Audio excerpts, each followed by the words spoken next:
For 7 years, I was the perfect husband, until I discovered my wife's manipulation playbook. Every time I said no, affection vanished.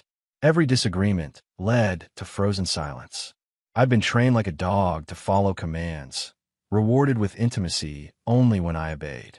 But the day she demanded that $3,000 watch, something inside me snapped. I was done being manipulated, done walking on eggshells in my own home.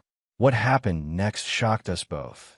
And when her friends started noticing the new me, my wife's carefully constructed control system began crumbling before her eyes. My name is Adrian Hicks. I'm 45 years old, and I've been married to Olivia for almost a decade now. We met at a friend's barbecue in Chicago back in the summer of 2014. She was beautiful, smart, and had this laugh that could light up a room. I was smitten from the moment I saw her. The first few years were great, passionate, exciting, everything you'd hope for in a new relationship.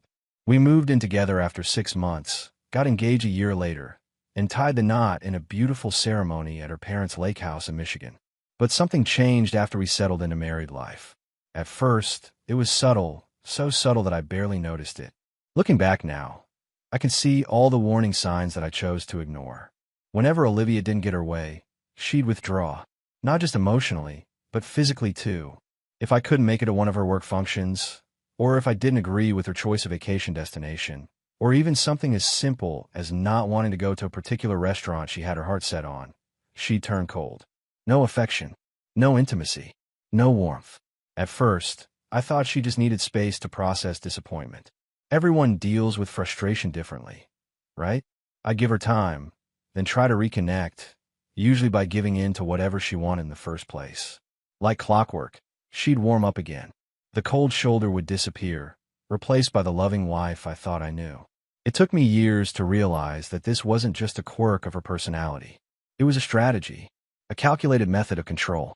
I remember the exact moment it all clicked for me. We were planning our annual vacation, and I suggested Colorado for some hiking. Olivia immediately shot it down. She wanted to go to Cancun, stay at an all-inclusive resort where we'd spent a fortune 3 years ago. I explained that I'd rather try somewhere new, somewhere more active than just sitting on a beach for a week. Her face changed instantly.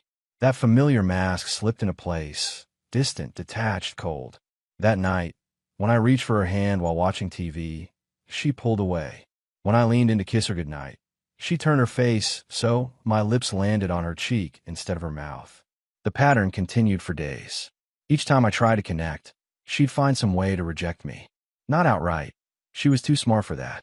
Instead, she'd claim exhaustion, a headache, stress from work. Always with that same message. Affection was being withheld as punishment. And that's when I realized this had been happening our entire marriage. Every time I didn't fall in line with what Olivia wanted, she'd cut me off emotionally until I gave in. I had been trained like a dog. Perform the right trick, get the treat, disobey, and no affection for you. Sitting there in our bedroom, watching her pretend to be absorbed in her book while actively ignoring me, something inside me just snapped. I was done playing this game. I was done being manipulated. Little did I know that my decision that night would change everything between us forever.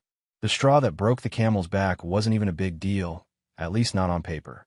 Olivia had been dropping hints about a designer watch for weeks. Not subtle hints either. We're talking full-on pictures texted to me, links to the website, accidentally leaving the catalog open on the coffee table. The works. Now, I've never been tight-fisted with money. I love spoiling my wife when I can. But this watch cost almost $3,000, and we just dropped a small fortune on replacing our deck last month. It wasn't that I didn't want her to have it. I just wanted to wait until our bank account had recovered a bit. "Babe," she said that evening, snuggling up to me on the couch, her voice sweet as honey. "My birthday's next month." I knew exactly where this was going. "I know, honey. I was thinking maybe we could take that weekend trip to Nashville you've been talking about." She frowned. "But the watch would be perfect. I could wear it every day and think of you." "I know, Liv, and I want to get it for you. Just not right now. Maybe for Christmas." The transformation was immediate. The warmth vanished from her eyes. She pulled away from me like I'd suddenly developed a contagious disease and muttered, "Forget it," before grabbing her phone and retreating to the bedroom. That night, I climbed into bed beside her. Force of habit had me reaching for her, wanting to pull her close. The second my hand touched her waist, she flinched away. Not tonight, she said flatly. I'm tired. I'd seen this movie before. I knew exactly how it went. She'd freeze me out for days, maybe even weeks, until I caved and bought the damn watch just to end the Cold War in our bedroom. It was the same song and dance we'd been doing for years. But something was different this time. Maybe it was the blatant manipulation of it all. Or maybe I was just tired of walking on eggshells in my own marriage. Either way, I found myself saying, "That's fine," before turning over and going to sleep without another word. The next morning, I got up early, made myself breakfast, and headed out for a long bike ride, something I used to love but had gradually stopped doing as our marriage progressed. When I returned, Olivia was sitting at the kitchen island, a puzzled look on her face. "Where were you?" she asked, clearly not used to me being gone when she woke up. "Went for a ride," I said, grabbing a water bottle from the fridge. "Gonna shower. Then I thought I'd call up Mark and see if he wants to catch the game at O'Malley's." Her eyebrows shot up. "But we usually do brunch on Saturdays." I shrugged. "Change of plans. You seemed like you wanted space last night, so I'm giving it to you." For a split second, confusion flashed across her face. This wasn't how our game usually played out. By now, I was supposed to be apologizing, promising to buy the watch, doing whatever it took to get back in her good graces. Instead, I was walking away. And for the first time in our marriage, it felt damn good. The next few days felt like I was breaking out of prison I hadn't even realized I was in. Instead of tiptoeing around Olivia's mood, I started living on my own terms again. Saturday evening, I met up with Mark at O'Malley's. We grabbed a booth, ordered some wings, and watched the Cubs game. It felt like old times, before I'd gradually stopped accepting invitations because Olivia would get that look in her eye whenever I mentioned going out without her. "Dude, where have you been hiding?" Mark asked, clinking his beer against mine. "Feels like I haven't seen you in months." "Been busy," I said, not wanting to get into the complexities of my marriage. "But I'm making changes." Well, I got home around midnight. Olivia was waiting up, pretending to read a book. Her eyes followed me as I kicked off my shoes. "Have fun?" she asked, her voice dripping with sarcasm. "Yeah, actually. It was great to catch up with Mark." I headed to the bathroom to brush my teeth, not giving her the argument she was clearly fishing for. Sunday, I took my old Gibson guitar out of the closet where it had been gathering dust for years. Olivia had never liked my noise, as she called it, so I'd eventually stopped playing. My fingers were rusty, but muscle memory kicked in, and soon I was strumming old Eagles songs in the spare room. Olivia appeared in the doorway, arms crossed. "Seriously? I'm trying to relax." I just smiled. "I'll keep it down, but I'm not stopping. Been too long since I played." Her eyes widened slightly, not used to this version of me. By Wednesday, Olivia seemed to realize that her usual tactics weren't working. The cold shoulder wasn't bringing me to my knees. Instead of apologizing and buying the watch to make peace, I was rediscovering parts of myself I'd let go dormant. I started hitting the gym before work, reconnected with an old college buddy for lunch, and even signed up for a woodworking class I've been eyeing for months. Each day, I felt more like myself, the man I was before I started constantly bending to avoid Olivia's emotional manipulation. Thursday night, I was in the garage working on a small side table for my first woodworking project when Olivia came in, looking unusually uncertain. "There's a work dinner tomorrow night," she said, leaning against my workbench. "The new VP will be there. It would look good if you came." In the past, I would have immediately agreed, regardless of my own plans. This time, I took a moment before responding. "Sorry, I've got plans. Promised Mike I'd help him install his new TV setup." Her face fell. "Can't you reschedule? This is important, Adrian." "So is keeping my word to my friend," I replied, turning back to sand the table edge. Olivia stood there for a long moment, clearly at a loss. This wasn't the husband she was used to, the one who dropped everything whenever she applied pressure. "Fine," she finally said, her voice tight. "I'll tell them you couldn't make it." As she stormed out, I felt a strange mix of guilt and liberation. The old Adrian would have called Mike and canceled. The new Adrian was done being manipulated by his wife's moods. And when Olivia came home from her dinner the next night and slipped into bed without saying a word, turning her back to me in what had become her signature move, I simply rolled over and went to sleep. For the first time in years, I wasn't losing sleep over her emotional games. A month into my new approach, Things at home had settled into an uncomfortable stalemate. Olivia had figured out that her usual cold shoulder routine wasn't having the desired effect, but she wasn't ready to throw in the towel just yet. It was her friend Rebecca's birthday, and they had planned to get together at our place, something Olivia had forgotten to mention until the day before. Normally, I would have been annoyed at the lack of notice, but honestly, I was curious to see how the evening would play out. I ordered some nice wine and picked up a cake from Olivia's favorite bakery. Not to earn brownie points, but because it was the decent thing to do for guests coming to our home. When I walked in with the bags, Olivia looked surprised. "You got wine and cake?" She eyed me suspiciously, like I might have ulterior motives. "Yeah, figured it would be nice for Rebecca's birthday." I set everything on the counter and headed upstairs to shower.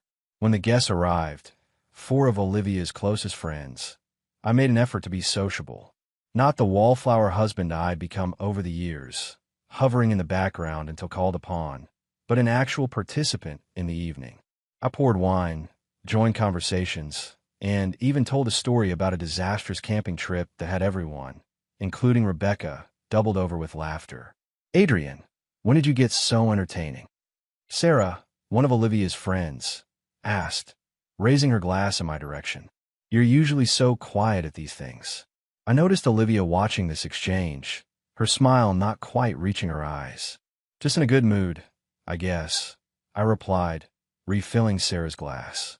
As the evening progressed, I found myself genuinely enjoying the company. These were smart, funny women who I'd never really gotten to know because I'd always kept to the sidelines at Olivia's gatherings. At one point, I was telling Jessica about the woodworking class I'd started. "That sounds amazing," she said. "My husband's been talking about trying something like that." "He should do it," I encouraged. "It's really satisfying creating something with your hands."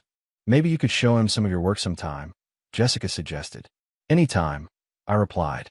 "I'm just getting started, but I'd be happy to share what I've learned." I caught Olivia staring at us, a strange expression on her face. It wasn't anger exactly, more like confusion mixed with something I couldn't quite identify. After everyone left, I was loading the dishwasher when Olivia leaned against the counter beside me. "You were different tonight," she said, studying me. "Different how?" "I don't know. More present." Everyone noticed. I shrugged. "I had a good time. Your friends are cool." "Jessica seemed to think so," she said, a hint of edge in her voice. I almost laughed. Was Olivia jealous? The thought was oddly validating. Jessica's happily married, Liv. We were just talking about woodworking. "Since when do you care about impressing my friends?" "I wasn't trying to impress anyone," I said honestly. "Just being myself." That seemed to throw her. She'd been ready for a fight, armed with accusations of flirting or showing off. My simple answer left her with nowhere to go. "Whatever," she finally said, turning to leave. "I'm going to bed." As I finished cleaning up, I realized something had shifted tonight. For years, Olivia had been the social butterfly, while I played the supportive, forgettable spouse. Tonight, I'd stepped out of that shadow, and it had clearly rattled her. For the first time in our marriage, I was no longer chasing her approval, and that change was starting to make her chase mine. The real eye-opener came at Jim and Kate's annual summer barbecue. This was an event we'd attended every year. A mix of neighbors, co-workers, and friends gathered in their sprawling backyard for food and drinks. In previous years, I'd stuck to Olivia like glue, letting her lead the social interactions while I nodded along, the dutiful husband. This time, I made a beeline for Jim and some guys setting up the horseshoe pit, leaving Olivia standing with Kate near the drinks table. "Adrian." Jim clapped me on the shoulder. "Man, where have you been hiding? Haven't seen you at poker night in ages." "Been too long," I agreed, accepting a beer from the cooler. "Deal me in next time." I spent the afternoon moving between conversation groups, catching up with people I knew but hadn't really connected with in years. I laughed at jokes, shared stories about my woodworking projects, and even joined in a heated but good-natured debate about the Bears' prospects for the coming season. From across the yard, I occasionally caught Olivia watching me with an unreadable expression. At one point, Mark's wife Jennifer engaged me in a long conversation about hiking trails around Chicago, something Olivia had zero interest in, but I'd always enjoyed. "We should all go sometime," Jennifer suggested. "Mark's been talking about getting back into hiking." "I'd be up for that," I said genuinely. "Just let me know when." Later, when I was helping Jim clean the grill, Olivia appeared at my side, her smile tight. "I'm getting tired," she said pointedly, ready to head home. Normally, I would have immediately agreed, regardless of whether I was enjoying myself. This time was different. "I promised Jim I'd help pack up the tables when everyone's gone," I said. "Why don't you take the car? I can catch a ride with Mark later." Her eyes widened slightly, clearly not expecting this response. "I don't mind waiting," she said, her tone making it clear this wasn't really an offer. "No need. Might be a while, and I know you've got that early meeting tomorrow." I gave her a quick kiss on the cheek and turned back to the grill, effectively ending the discussion. The look on her face was priceless, a mix of confusion and irritation with no clear target. She couldn't very well make a scene at someone else's party, and I hadn't been rude, just unavailable. Eventually, she left, though not before making sure everyone within earshot knew she had an early morning the next day. I ended up staying another 2 hours, playing cards with the guys, helping clean up, and catching a ride home with Mark, just as I'd said.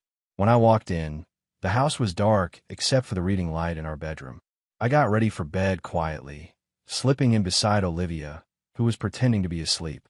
But I could tell by her breathing that she was wide awake, probably had been since she got home, waiting to see when I'd return and whether I'd apologize for not leaving with her. I didn't either. I simply said, "Good night, Liv," and rolled over to sleep. 3 months into my personal revolution, Olivia was clearly starting to worry. Her usual tactics had failed, and now she was trying something new, actually being nice. Not the calculated niceness that preceded asking for something, but a genuine attempt at reconnection. It started with small things. Coffee waiting for me in the morning. My favorite meals appearing on weeknights. Asking about my woodworking projects with what seemed like actual interest. At first, I was suspicious. Years of conditioning had taught me to look for the strings attached to any kindness. But as the days passed, I realized this might be Olivia's version of an olive branch. One evening, as I was sketching designs for a bookshelf in my notebook, she settled beside me on the couch, closer than she'd sat in weeks. "That looks complicated," she said, nodding at my drawing. "Not really. Once you understand the basics," I replied, surprised by her interest. She hesitated, then asked, "Could you show me how it works sometime?" I looked up, genuinely startled. Olivia had never shown the slightest interest in woodworking before. "Sure, if you want." "I'd like that," she said, and the strange thing was, she sounded sincere. The next day, I came home to find a book on advanced woodworking techniques on the counter with a note. "Saw this and thought of you." Oh, it was thoughtful, unexpected, and completely out of character for the Olivia I'd known these past few years. That weekend, Jessica and her husband Ryan invited us over for dinner.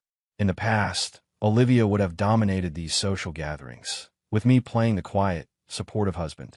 This time, when Ryan asked about my woodworking, I dove into an enthusiastic explanation of the bookshelf I was designing. "That sounds amazing," Ryan said. "I've always wanted to try something like that. You should come by sometime," I offered. "I could show you the basics." "I'd love that," Ryan replied, looking genuinely excited. Throughout this exchange, I noticed Olivia watching me with a strange expression, not angry or jealous like before, but something closer to admiration. And when Jessica complimented my knowledge, Olivia actually chimed in.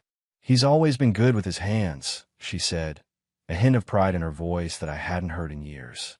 On the drive home, the car was filled with a comfortable silence that had been rare in our marriage lately. "That was fun," Olivia said finally. "Jessica and Ryan are great." "Yeah, they are," I agreed. She hesitated, then added, "It's nice seeing you like this." "Happy." I glanced over, trying to read her expression in the dim light from the dashboard. "It feels good," I admitted. For the first time in months, we fell asleep that night, facing each other instead of turn away, a small but significant shift in our ongoing Cold War. I wasn't ready to declare victory or surrender, but something was definitely changing between us. The real test came when Olivia's sister Madeline announced she was getting married in Colorado, a destination wedding at a mountain resort that would require a long weekend away. In the past, these family events have been a minefield, with Olivia micromanaging my behavior and me walking on eggshells to avoid triggering her cold shoulder in an unfamiliar place. Madeline sent the formal invitation. Olivia mentioned one evening, sliding an embossed envelope across the counter. It's Columbus Day weekend in Aspen. I looked over the details. Nice location. Mom's already called twice asking what we're wearing. Olivia rolled her eyes, but her tone was light. You know how she gets about family photos. I nodded, remembering previous family gatherings where my clothing choices had been vetted and often rejected by Olivia before we left the house. I was thinking, she continued, hesitating slightly, you could wear that navy suit you got for Jim's wedding. It looks really good on you. I raised an eyebrow, surprised by both the compliment and the lack of a direct order. That works for me. The weekend of the wedding arrived, and as we boarded our flight to Denver, I braced myself for the old pattern to resurface. Family events had a way of triggering Olivia's controlling tendencies, and I half expected her to revert to type once we were around her parents and siblings. But something unexpected happened instead. At the rehearsal dinner, when her Uncle Robert cornered me with his usual political monologue, Olivia appeared at my side with a fresh drink and an escape plan. Sorry to interrupt, Uncle Robert, but Mom's looking for Adrian to help with the slideshow setup. As she guided me away, she whispered, figured you'd served your time with Robert's conspiracy theories. I looked at her in genuine surprise. Thanks for the rescue. She squeezed my arm lightly. That's what partners do, right? During the reception the following night, I found myself actually enjoying the celebration rather than anxiously monitoring Olivia's moods. When her college friends pulled her onto the dance floor, I had a great conversation with her brother-in-law about fly fishing in Colorado. When I joined a group debating the merits of different craft beers, Olivia brought me a sample from the bar. Thought you might want to try this local IPA they're talking about, she said, sliding it in front of me before rejoining her cousins. It was a small gesture, but telling. The old Olivia would have expected me to orbit around her at events like this, always available when she wanted attention, but invisible when she didn't. This new version was giving me space to enjoy myself while still finding ways to connect throughout the evening. Later, as we slow danced under the string lights, she rested her head against my shoulder. This has been nice, she said softly. I nodded, realizing with some surprise that it actually had been. Yeah, it has. For the first time in years, we'd attended a family function without a single Cold War or manipulative moment. It felt like progress, real progress. After 6 months of my personal rebellion, the dynamic between Olivia and me had shifted dramatically. The Cold War had gradually thawed into something resembling mutual respect. Still, we hadn't addressed the elephant in the room. The years of manipulation and emotional games that had nearly destroyed our marriage. One rainy Sunday afternoon, as we sat in the living room, me working on woodworking sketches, Olivia reading a novel, she suddenly set her book down. Adrian, she said, her voice steady but uncertain. Can we talk? I put my pencil down, feeling a strange mix of apprehension and hope. Sure. I've been doing a lot of thinking these past few months, she began, twisting her wedding ring nervously. About us. About how things were before. I waited, letting her find the words. I wasn't fair to you, she finally said, meeting my eyes. I used affection like a weapon, a tool to get what I wanted. Her candor surprised me. I'd expected defensiveness, maybe accusations that I'd been distant or difficult, not this direct acknowledgement. Yeah, I agreed simply. You did. She flinched slightly at my bluntness, but nodded. I don't know when it started. It wasn't conscious, at least not at first. But eventually, I realized I was doing it deliberately, withholding affection when you didn't fall in line. Why? I asked, the question that had haunted me for months. Olivia was quiet for a long moment. Because it worked, she finally said, and because it was easier than actually communicating, than being vulnerable and asking for what I needed. The honesty of her answer hit me hard. I miss who we used to be, she continued, her voice wavering slightly, before I turned our marriage into some kind of power struggle. I took a deep breath, wrestling with complicated emotions. I miss that too. But Liv, I can't go back to how things were. I don't want to, she said quickly. The way you've been these past few months, confident, independent, I've fallen in love with you all over again. I just don't know if you can ever trust me again after how I treated you. For the first time in our conversation, I saw a real fear in her eyes, fear that she'd damaged us beyond repair. Olivia's question hung in the air between us. Could I trust her again after everything? I'd spent months reclaiming my independence, learning to stand firm in the face of her manipulation tactics. But I hadn't really thought about what came next, whether our marriage could be salvaged, or if I was simply preparing for its end. I don't know, I said honestly. Trust isn't something you can just flip a switch and restore. It takes time. She nodded, eyes downcast. I understand. I haven't earned it back yet. But, I continued, causing her to look up. I'm willing to try if you are. Not to go back to how things were. I can't do that. But maybe to build something new. Something better. Relief washed over her face. I'd like that. I really would. Over the next few weeks, we entered unfamiliar territory. A relationship based on honest communication rather than emotional manipulation. It wasn't always easy.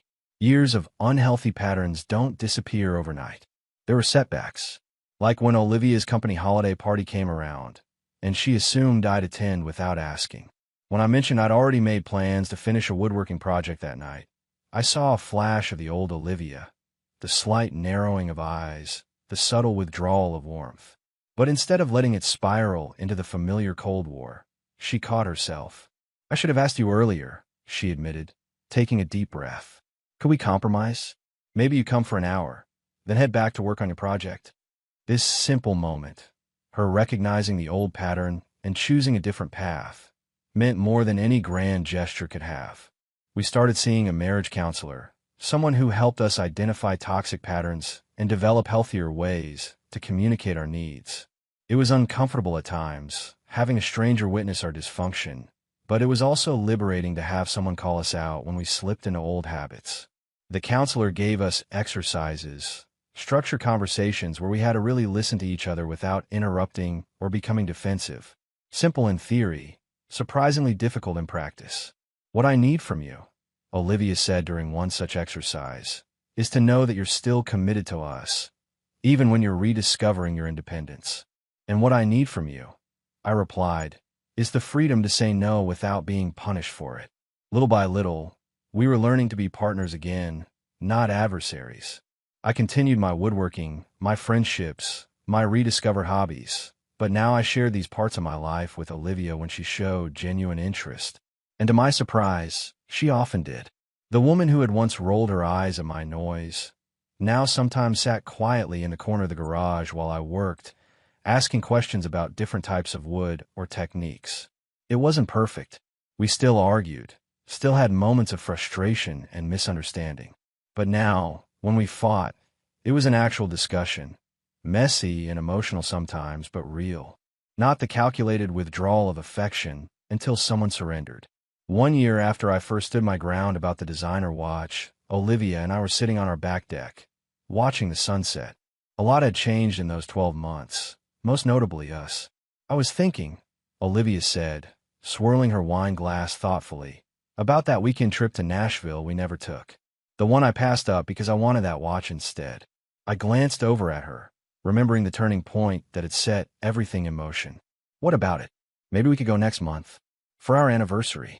She looked at me, a hint of uncertainty in her eyes that the old Olivia would never have allowed me to see. It might be nice to mark how far we've come. I smiled. I'd like that. It hadn't been an easy year. Rebuilding trust after years of manipulation took consistent effort from both of us. There were tough days, moments when old habits resurfaced, when I'd brace myself for the cold shoulder, or when Olivia would momentarily expect me to cave to her wishes. But those moments had become increasingly rare. Our weekly sessions with a counselor had given us tools to recognize unhealthy patterns and choose different paths. We learned to express needs directly instead of through emotional games. To disagree without it becoming a power struggle. The biggest change wasn't in our techniques or communication strategies, though. It was in our mindsets. I'd learned that standing firm didn't mean being combative, that independence didn't require isolation. And Olivia had learned that vulnerability wasn't weakness, that honest connection was more fulfilling than control. You know what I realized the other day? I said, watching the colors deepen in the sky. I can't remember the last time you gave me the cold shoulder.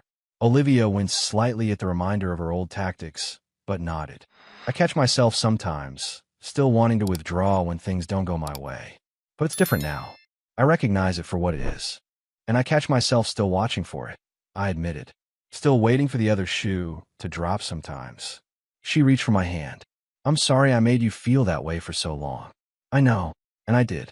Her apology wasn't new. She'd said the words many times over the past year. But it was her consistent actions that had gradually rebuilt my trust. We weren't perfect. We still argued, still frustrated each other, still had days when we didn't communicate as well as we should. But now, our conflicts were honest, messy and emotional sometimes, but real. Not calculated power plays or emotional warfare. I love you, she said softly as the last light faded from the sky. Not because of what you do for me or whether you agree with me. Just you. I squeezed her hand, feeling the weight of that simple truth. For years, love in our marriage had been conditional, a currency exchanged for compliance. Now it was simply a gift, freely given. I love you too, I replied. And for the first time in a very long time, neither of us had anything to prove.